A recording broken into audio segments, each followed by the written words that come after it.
Hello everybody, welcome back to the channel. It's about Big J. Today I'm here with someone very amazing, someone that I have been wanting to have on this channel for the longest. And by the way, she's a superstar, so I totally understand why it took so long for this invitation to be accepted. Thank you so much, Jerry. I'm so glad to be in here and so looking forward to it and to have this chat with you. And I'm sure so many people are gonna maybe empathize or maybe be on the same page with us through this conversation. So let's get it started. That's it, guys. So please make sure to smash the subscribe button, give the video a like, and leave your comment down because it's going to be a very open conversation. We're going to be discussing many things. So let us know on what you think on those on these topics that we're going to be discussing. Just let us know, give us your feedback. And don't forget again, like I said, make sure to smash the subscribe button because it's going to be very interesting. Yeah. True or false? Okay, we have a couple of questions here. The first question here is what being an independent woman means in today's society? I think the meaning of being an independent woman has evolved through the years. And I do remember it started with the fact that you're independent when you work, but now it's more being independent in everything. When you have a voice, when you share your thoughts, when you don't think before doing something that you desire or you like to do, and you take decisions despite of society, as long as you don't harm anyone. So I do believe it's taking another meaning or another path right now. And at the same time, it's moving because, when women are independent, they thrive and they support each other and they're happy. And we're missing seeing people who are happy in society. And who doesn't want to see women happy now, Yeah, but it's actually interesting to just get that from you because oftentimes like from the traditional perspective, the way people were brought up believe that women cannot be independent, women are always meant to follow. Do you believe in that tradition or in that idea where women are always meant to follow instead of being leading? Well, I grew up in a family where, yes, we have traditions, but at the same time, there's a big respect for a girl's voice, decisions, and a woman's choice. So I grew up with the idea that I can be independent. I'm allowed to do whatever my brother is doing. You know what I mean? Yeah. So it's something that when you break barriers, especially in our Arab culture, let's say, I know it's hard sometimes, but you can see that it's happening. And it's very nice to see it because I'm a happy person and Exactly. my family is so proud of me. And I'm actually so proud of myself at the first place. So, yeah. That's good. So guys, let us know what do you think about that. But I think I'm so excited to get to just hear that from you because I've been knowing you for quite some time now, little almost 2 years plus. Yeah. And I see the kind of energy you possess and I see the kind of incredible things you've been doing all the years. So it's a pleasure to have you again. Thank you so much. Do you think independence in a relationship strengthens love or sometimes create distance? Like for instance, you guys are in a relationship, romantic relationship. Do you think independence strengthen the love or it create distance?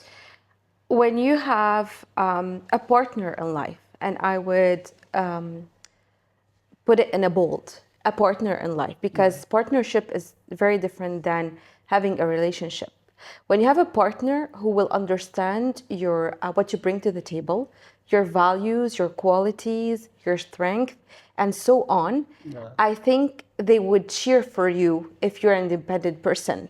And they would cheer for your achievements and your success, and they will be next to you, cheering for you, moving you forward, pushing you to succeed. So in my case, I would say, and in all the relationship and partnerships where I was a part of, I chose someone who would see me as a valuable person. And that changed the game of me seeing myself and that person seeing me and valuing me. You know what I mean? Yeah, I understand. You found females that are actually doing extremely well. They make good salaries. So if you are in a relationship and where you earn more than your spouse, Do you think you're going to create any sense of insecurity in between there? Like for instance, maybe you are earning like maybe 2 or 3 times of what your spouse is earning, Yeah. based on what we've been seeing around. Oftentimes, and when these kind of situations occur, Yeah. then you see lots of imbalance. Yeah. Sometimes either way around, we say the woman, she doesn't respect her spouse anymore because she's earning more. She's now refusing to submit because she's earning more, or because she has a higher position than her spouse. What do you have to say about that? Well, I would say that a relationship doesn't rely on money alone. It relies on values, honesty, other qualities that are very important. Someone who's honest with you, someone who would support you in different ways, someone who would remember your appointments, be there with you. If my husband or boyfriend or fiance uh, is paid more but is not there for me in this relationship. Exactly. I have to go checked on my own. I have to go on those vacations on my own. He's always busy. He gets home late. He misses our date nights. What's the point of this relationship?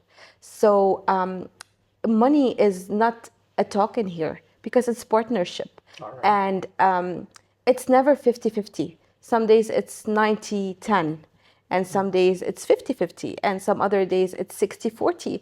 So whatever you bring on that day Yeah. is what matters. But you have to have, of course, the same lifestyle and at the same time the same values and qualities to move on in this relationship, I would say. Yeah. What can I say? Guys, what can I say? Is there anything to add to that? How do you balance personal goals and relationship responsibilities? Like where you have your own, relationship, where you have those domestic responsibilities and then personal goals, like the way you are always busy. Yeah, I know you to be those of you that don't know, she's a super busy person. I am a very busy person, but I'm a calendar type of person. So everything will go into my calendar.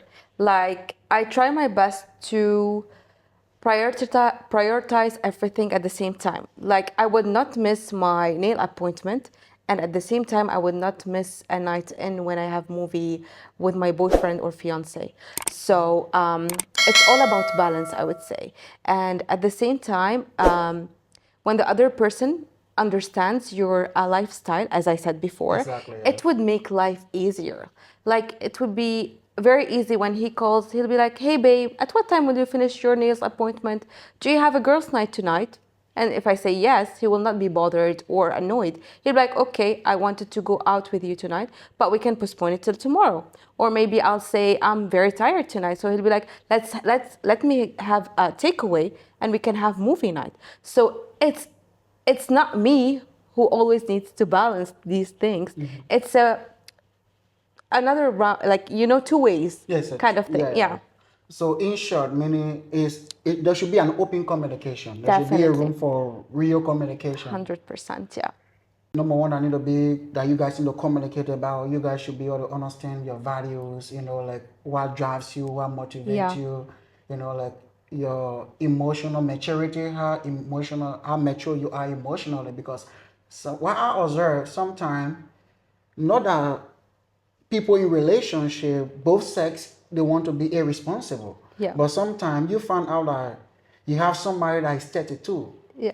But emotionally they are 8 years old. Yeah, I know. So the moment something happens, it fluctuates, and then it just brings the entire pressure for him to know that both parties, for instance, you did mention something where you talk about fixing your nails and what have you, and then your spouse call you, hey babe, what are you doing? You say, I got my nails fixed.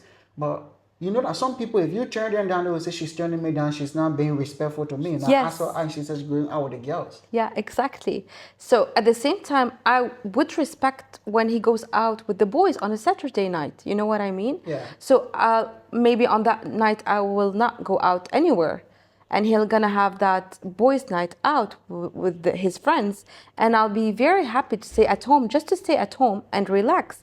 It's about honesty and trust. Like, it all goes back to those qualities that someone has and you have at the same time, and you remembering why you chose that person. You know what I mean? Yeah.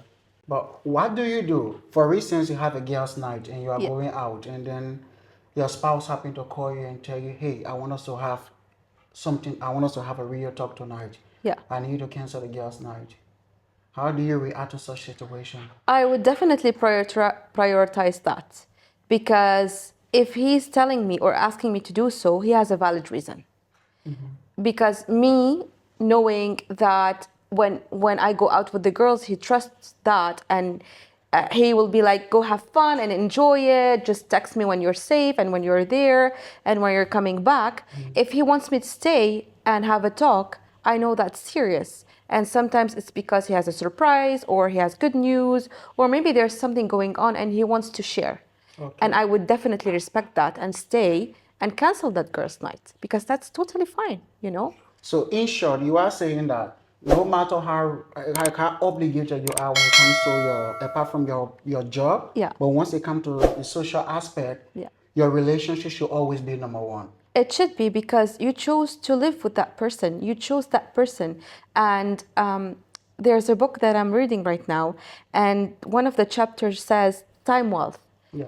And there's something that captured me in that book, where you know how important time is to be spent with those people who care about you. And we get to not know this, or know the urge of it, until we're old in life. Okay. Exactly. So the people who you should care about are those who are going to stay there or be there when you die. Exactly. Okay. Yeah, yeah. So think about those people. Who are they? Where do you want to be when those people need you? Exactly. Where do you want those people to be when you need them? Yeah. And this is how your life is gonna change, and your priorities are gonna change. And my relationship is not only number one, but at the same time is valuable to me. And it goes back to what I said first in place: values, qualities, and then the lifestyle. These three come hand in hand. Like, what do you want out of this relationship? You just want to spend time, or you want to move forward? You want to make a family? You want to have kids? Do you want to raise them? Do you want to live a good life? Okay, so if you speak of value, Yeah. how do you bring values to the table? Like for instance, maybe you are dating somebody from Bangladesh, Okay. and maybe you are from Ethiopia, two different people. Yeah. Or let's assume that two people from the same country, and you just get to know one another. How do you guys get to get to have these kind of more difficult conversations? You talk about, you know what I'm saying, right? Yeah. Like talking about values, talking about what interests you, like what are your boundaries? Exactly. How do you get to bring these kind of topics on board? First- That the next person won't feel insecure. First of all, I would definitely go with a very honest conversation and communication. You know, like, you will tell your partner what are your expectations, and your partner is going to share their expectations. Now, what would happen next is the big turnover, because someone or both of you should at the same time, like, not leave those expectations behind, but at the same time trying to find a line that can make it work. You know, when you have like those two circles, then you have like this shared space between those two circles. This is where you need to meet in the middle, where something from this part and something from the other part can be met in the middle. And based on that, you can build this relationship. Right. Now, building it will not be easy, for sure, but it all falls how you're gonna move it forward. All right. Based on the both of you effort, Yeah. right?